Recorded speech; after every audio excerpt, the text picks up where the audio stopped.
Selamat sore semuanya. Saya Hendrika Anastasia ini, mewakili kelompok 3 akan mempresentasikan hasil kerjasama kami dengan judul proposal Analisa Pengaruh Pembelajaran Online Terhadap Motivasi Belajar Mahasiswa UBSI Peramat 98 Kelas 64 6D07. Kelompok 3 ada Amanda Nurfahrani, ada Angudi Tomo, Ayu Wulandari, saya sendiri Hendrika Anastasia ini, Muhammad Abdul Haknu, ada Suryadi Liharjon Siburo, dan juga ada Sita Oktaviani. Tapi nanti ya. Nah, yang pertama kita akan membahas tentang pengertian e-learning atau pembelajaran online. Nah, pada dasarnya e-learning ini merupakan konsep atau metode pembelajaran yang memanfaatkan teknologi digital. Di samping itu juga, para pakar pendidikan mendefinisikan bahwa e-learning ini sebagai proses pembelajaran jarak jauh dengan menggabungkan prinsip pembelajaran yang dipadu dengan teknologi. Di samping itu juga e-learning ini adalah hasil dari integritas yang sistematis atas komponen-komponen pembelajaran yang tetap memperhatikan mutu, sumber belajar, serta ciri khas yaitu adanya interaksi pembelajaran lintas waktu juga ruang. Nah, kegiatan pembelajaran daring dilakukan berbagai platform komunikasi khusus yang memungkinkan aktivitas pembelajaran berjalan dengan lancar, layaknya seperti kita belajar di dalam kelas.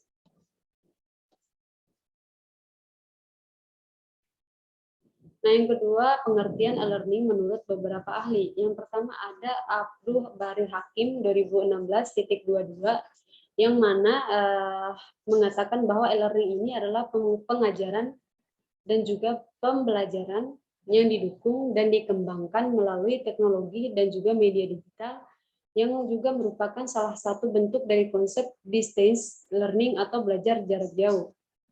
Yang kedua ada Kun Hamida dan Ramadian Agus Triyono 2013.22 yang mengatakan bahwa e-learning ini adalah kepanjangan dari electronic learning yang merupakan cara baru dalam proses belajar mengajar dengan menggunakan media belajar, khususnya internet sebagai sistem pembelajarannya. Nah, di Universitas Bina Sarana Informatika juga mempunyai aplikasi tersendiri untuk pembelajaran online, yaitu salah satunya MyBest. Nah, aplikasi tersebut dapat digunakan untuk proses pembelajaran online seperti melihat materi dalam setiap mata kuliah atau pertemuan, kemudian melihat tugas yang diberikan dosen, melihat video pembelajaran, melaksanakan forum diskusi, melaksanakan ujian sekaligus digunakan untuk absensi mahasiswa. Nah, berikut kita membahas tentang manfaat dari e-learning atau pembelajaran online. Di sini ada jangkauan yang lebih luas, yang mana dengan pembelajaran online, maka siapapun bisa mengikuti kegiatan pembelajaran ini. Nah, kesempatan belajar juga benar-benar terbuka lebar bagi siapa saja yang membutuhkan ruang dan tempat serta waktu tidak lagi menjadi hambatan. Siapa saja, di mana saja, dan kapan saja seseorang dapat belajar. Kedua, ada fleksibilitas dan juga praktis. Manfaat online e-learning selanjutnya kita melihat dari segi kepraktisan. Dengan online e-learning ini interaksi antara guru dan juga mahasiswa akan lebih praktis karena tidak harus menempuh perjalanan untuk bertemu. Proses belajar mengajar dapat berlangsung dimanapun selama keadaannya kondusif dan juga membantu kita untuk fokus. Yang ketiga adalah menghemat biaya. Nah, salah satu manfaat lainnya yaitu memangkas semua pengeluaran tersebut sehingga siswa dan guru hanya perlu terhubung dengan layar dan juga koneksi internet. Nah, 4 ada pengalaman belajar yang lebih menyenangkan. Peserta online e-learning ini akan mendapatkan pengajaran yang lebih menarik dengan berbagai format media, baik itu foto, video, atau audio. Nah, semuanya itu akan memberikan pengalaman belajar yang lebih menyenangkan. Yang kelima ada pendekatan yang lebih sesuai. Maksudnya di sini adalah pendekatan yang mengarahkan kita untuk ke arah teknologi yang lebih ke masa kini dibanding dengan metode konservatif belajar di dalam kelas. Nah, metode penyampaian digunakan di kelas-kelas online e-learning juga umumnya sudah merupakan gabungan formal dan juga informal. Berikut ada kelebihan e-learning atau pembelajaran online. Nah, petunjuk tentang kelebihan penggunaan pembelajaran daring khususnya dalam pendidikan jarak jauh atau Soekartawi 2004 dan Mulfihill 1997 dan juga Utarini 1997 antara lain: satu, tersedianya fasilitas e-moderating di mana guru dan siswa dapat berkomunikasi secara mudah melalui fasilitas internet secara reguler atau kapan saja. Kedua, bila siswa memerlukan tambahan informasi yang berkaitan dengan bahan yang dipelajarinya, ia dapat mengaksesnya dengan lebih mudah melalui internet. Yang ketiga, ada materi pembelajaran yang bisa disimpan sehingga pembelajaran itu dapat diulang-ulang karena materinya bisa di-download sehingga mahasiswa bisa menyimpan dan membukanya kapan saja. Yang keempat, ada keuntungan belajar online. Yang terakhir adalah bisa membuat anak lebih mengenal teknologi dan juga memanfaatkannya secara baik. Nah, berikut kita membahas tentang kekurangan pembelajaran online. Selain memiliki kelebihan, juga pembelajaran online ini memiliki kekurangan. Nah, menurut Bolen 2001 dan BIM 1997 ada beberapa kelemahan pembelajaran daring, antara lain. Yang pertama, tidak semua tempat tersedia fasilitas internet atau jaringan, betul sekali. Kedua, ada siswa yang tidak mempunyai motivasi belajar yang tinggi, cenderung gagal. Tiga, ada kurangnya interaksi antar guru dan siswa atau bahkan antar siswa itu sendiri, sehingga kurangnya interaksi ini bisa memperlambat terbentuknya values dalam proses pembelajaran. Keempat, ada proses pembelajaran cenderung ke arah pelatihan daripada pendidikan. Kelima, ada kurangnya tenaga yang mengetahui dan memiliki keterampilan mengoperasikan internet.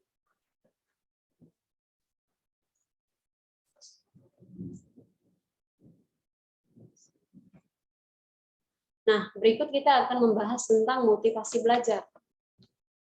Maksud dari motivasi pelajar ini, motivasi ini sendiri merupakan sebuah dorongan dasar yang ada dalam diri seseorang yang bertujuan untuk menggerakkan seseorang bertingkah laku sesuai dengan dorongan yang ada dalam dirinya. Motivasi adalah kekuatan yang berasal dari dalam ataupun dari luar diri individu yang mendorong individu tersebut mencapai tujuan yang sudah ditetapkan.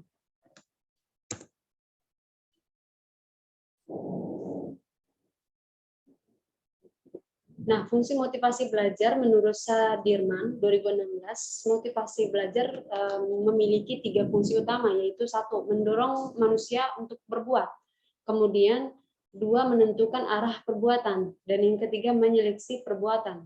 Nah, menurut UNO 2011, fungsi motivasi belajar adalah 1, menentukan penguatan belajar, kedua, memperjelas tujuan belajar, dan yang ketiga adalah ketekunan belajar. Berikut ada prinsip-prinsip daripada motivasi belajar. Yang pertama, ada motivasi sebagai dasar penggerak yang mendorong aktivitas belajar. Yang kedua, motivasi intrinsik lebih utama daripada motivasi ekstrinsik dalam belajar. Ketiga adalah motivasi merupakan pujian lebih baik daripada hukuman. 4, motivasi dapat memupuk optimis dalam belajar. Dan yang kelima, yang mana motivasi melahirkan prestasi dalam belajar. Berikut kita bahas tentang faktor-faktor yang mempengaruhi motivasi belajar. Yang pertama, adanya sifat ingin tahu untuk belajar dan menyelidiki dunia yang lebih luas. Kemudian, adanya sifat yang kreatif pada manusia dan berkeinginan untuk terus maju. Ketiga, adanya ganjaran atau hukuman sebagai akhir kegiatan pembelajaran. Yang keempat, adanya keinginan untuk mendapatkan kenyamanan bila menguasai pelajaran. Nah, berikut ini adalah kerangka berpikir menurut Notoat Mojo 2012 mengatakan bahwa kerangka berpikir merupakan kerangka konseptual yang merupakan gambaran atau visualisasi hubungan antara satu konsep dan konsep lainnya. Nah, konsep ini tidak dapat diukur dan diamati secara langsung. Untuk konsep yang akan diukur, konsep tersebut diterjemahkan ke dalam variabel seperti pada tabel di samping ya. Nah, tabel di samping kita lakukan bertujuan untuk melihat apakah ada pengaruh dari pembelajaran daring atau pembelajaran online terhadap motivasi belajar bagi mahasiswa. Nah, Di samping ini, tabel gambarnya untuk pembelajaran online adalah X1, kemudian motivasi belajar adalah X2, dan Y merupakan mahasiswa UBSI Kramas 98 kelas 64 6D07. Nah, di sini ada metode penelitian yang mana ada rancangan penelitian, waktu penelitian, objek penelitian, dan juga populasi. Yang pertama, rancangan penelitian ini termaksud penelitian survei dengan pendekatan deskriptif kuantitatif, pengumpulan data menggunakan dokumentasi dan kuesioner dengan menggunakan Google Form. Data diolah dengan menggunakan program SPSS for Windows versi 23. Nah, untuk waktu penelitian kita lakukan dari bulan Maret 2022 sampai dengan bulan Mei 2022. Nah, untuk objek penelitian kita lakukan di Universitas Bina Sarana Informatika, tepatnya yang beralamat di Jalan Kramat 98, nomor 98, RW 9, Kuitang, Kecamatan Senen, Kota Jakarta Pusat, Daerah Khusus Ibu Kota Jakarta. Nah, untuk populasi ini adalah populasi di Universitas Bina Sarana Informatika, khususnya kelas 64-6D07 yang berjumlah harusnya 40 orang, tapi karena yang mengisi kuesioner ini hanya 36, jadi jumlah 36 orang.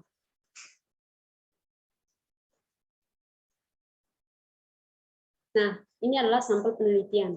Dalam penelitian ini, sampel yang kami pilih menggunakan teknik random sampling sederhana, yaitu teknik pengambilan sampling di mana setiap sampel secara acak diambil sebagai sampel. Banyaknya sampel penelitian ini diambil dari jumlah populasi kelas 64 6D07 yang berjumlah 40 orang dan menggunakan rumus Slowin sehingga diperoleh banyaknya sampel yang dibutuhkan seperti gambar di samping. Nah, gambar di samping dengan rumus N, jumlah sampel sama dengan jumlah populasi per 1 tambah jumlah populasi kali batas kesalahan atau error tolerance pangkat 2. Sehingga didapatkan 40 per 1 tambah 40 kali 0,5 pangkat 2. Nah, 40 per 1,1 dan hasilnya adalah 36,36, sehingga sampelnya 36 orang. Nah, untuk instrumen penelitian, data informasi dari responden, maka peneliti menggunakan alat pengumpul data berupa kuesioner. Skala pengukuran yang digunakan dalam penelitian ini kami gunakan adalah skala Likert, yaitu skala yang menggunakan beberapa butir pertanyaan untuk mengukur perilaku individu dengan memilih salah satu dari 5 pilihan yang tersedia pada butir pertanyaan, seperti yang ada pada tabel di samping, yaitu dengan instrumen pernyataan sangat setuju, kemudian ada setuju, ragu-ragu, tidak setuju, dan juga sangat tidak setuju. Nah, tipe skala Likert berikut ini dengan pilihan jawabannya, untuk tidak setuju itu 1 ya, tidak setuju ada 2, ragu-ragu itu 3, setuju 4, dan juga sangat setuju adalah 5. Nah, berikut kita akan membahas tentang uji validitas dan juga uji reliabilitas. Yang pertama adalah uji validitas dengan perhitungan dengan menggunakan program SPSS for Windows versi 23. Kami dapatkan kuesioner pembelajaran daring dengan taraf signifikan 0,05 dan juga motivasi belajar dengan taraf signifikan 0,01 dikatakan valid dengan jumlah responden 36 orang. Nah, untuk rumusnya seperti yang ada di tabel di atas,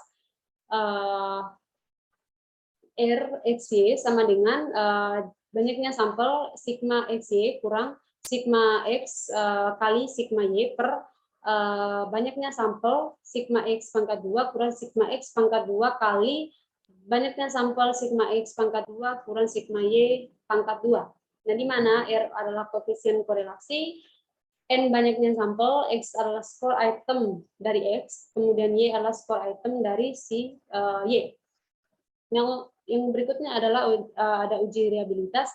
Nah, berdasarkan data tabel case processing summary SPSS yang menunjukkan bahwa total kasus pada pembelajaran daring dan juga motivasi belajar yang diujikan dan banyaknya nilai kasus yang valid, dan juga untuk tabel reliability statistik menunjukkan bahwa hasil dari analis uji reliabilitas dengan Cronbach alpha juga valid. Rumusnya seperti tabel di atas ya. Berikut kita masuk ke hasil dan juga pembahasan. Oke, teman-teman, ini adalah hasil validitas pembelajaran online yang kami kerjakan dengan menggunakan program SPSS for Windows versi 23. Hasilnya seperti ini ya. Hasilnya seperti ini. Setelah saya menunjukkan hasil dari validitas dan juga rehabilitas pembelajaran online dan juga motivasi belajar. Di sini saya akan simulasikan langsung ke SPSS for Windows versi 23 ya. Nah, ini adalah validitas, kemudian ini adalah validitas motivasi belajar, kemudian ada rehabilitas pembelajaran online, ada rehabilitas motivasi belajar. Teman-teman bisa lihat di sini hasilnya. Nanti sebentar kita akan simulasi. Oke, kita langsung ya.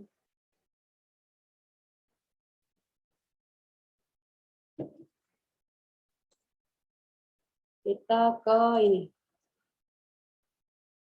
Save. Oke.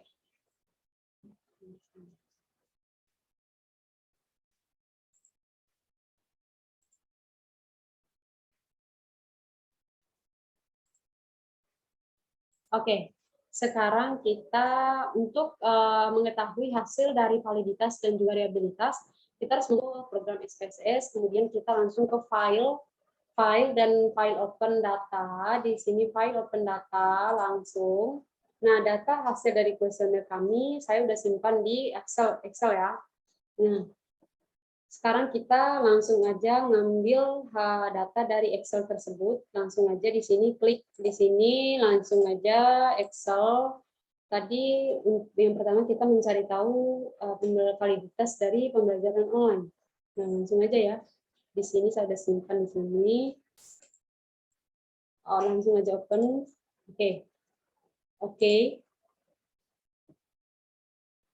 Nah, ini adalah data-data daripada kuesioner pembelajaran online. Nah, untuk mengetahui hasil dari validitas pembelajaran online, kita sama-sama ke analyze. Setelah ke analyze, kita langsung aja ke correlate. Setelah correlate, di sini ada bivariate, kita langsung aja klik. Nah, setelah ini kita langsung pindahkan ke variables. Di sini aja langsung aja kita klik satu-satu, boleh aja langsung aja Ctrl A. Oke. Nah, setelah kayak gini kita langsung klik OK. Nah, ini adalah hasil daripada validitas pembelajaran online. Teman-teman bisa lihat tadi sama ya di sini. Teman-teman bisa lihat hasil dari ini dan juga di PowerPoint tadi sama. Nah, untuk mengetahui rehabilitas pembelajaran online, kita balik lagi ke analyze. Kita sama-sama ke analyze. Sekarang kita ke scale. Scale ini kita langsung ke reliability analyze. Oke, kita pindahin satu-satu. Pindahin. Ctrl A silahkan, tapi saya mau klik satu-satu. Oke. Nah, ini adalah rehabilitas dari pembelajaran online. Teman-teman bisa lihat tadi hasilnya adalah 747. Nah, di sini sama ya, 747. Nah, sekarang kita mau mencari tahu validitas dan juga rehabilitas dari motivasi belajar. Langsung aja kita seperti tadi, file, open data. Setelah itu, karena data tadi saya simpannya, tergantung ya teman-teman simpannya di mana, karena di sini saya simpannya di Excel, kita langsung aja ke Excel. Oke, di sini Excel. Nah, tadi kita mau cari tahu motivasi belajar. Oke, motivasi belajar di sini. Di sini. Nah, oke. Nah, ini adalah data dari motivasi belajar. Nah, untuk sama seperti tadi ya, sama seperti tadi, kita langsung aja ke analyze, kita langsung aja ke correlate, correlate, bivariate, klik, klik, pindahkan ke variabel. Ini total skor ini sendiri adalah hasil dari penjumlahan dari X1, X2 ya, X1, X2 sampai X5 adalah total skor. Nah, ini adalah hasil validitas dari motivasi belajar. Ya, tadi hasilnya sama seperti di PowerPoint di sebelumnya. Nah, data yang sama kita akan mencari tahu reliabilitas dari motivasi belajar. Seperti tadi juga, kita langsung sama-sama ke analyze, kemudian ke scale. Setelah ke scale, kita ke reliability analyze. Sekarang kita pencet satu-satu. Silakan kontrol A, tapi saya mau satu-satu. Oke, transforma. Oke. Nah, ini adalah hasil daripada reliabilitas motivasi belajar. Nah, hasilnya adalah 797. Oke, 797. Nah, ini sama ya nih, lihat ya. Ini adalah validitas dari pembelajaran online, kemudian reliabilitas dari pembelajaran online 747, teman-teman bisa lihat. Nanti kita setelah ini ke itu lagi PPT bisa lihat hasilnya. Terus di sini hasilnya bisa lihat validitas dari motivasi belajar, kemudian di sini ada reliabilitas motivasi belajar. Di sini ada 796 ya. Oke, kita mau lihat lagi. Sama nggak ya hasilnya? Save. Oke,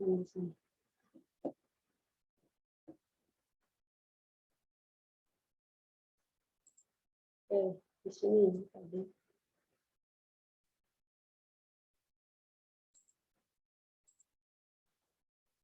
Ini ya teman-teman.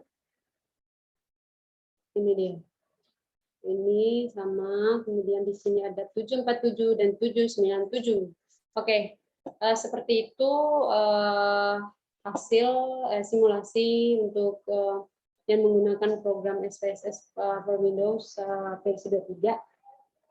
Sekian demikian hasil presentasi dari kelompok 3. Kurang lebihnya kami mohon maaf. Sekian dan terima kasih.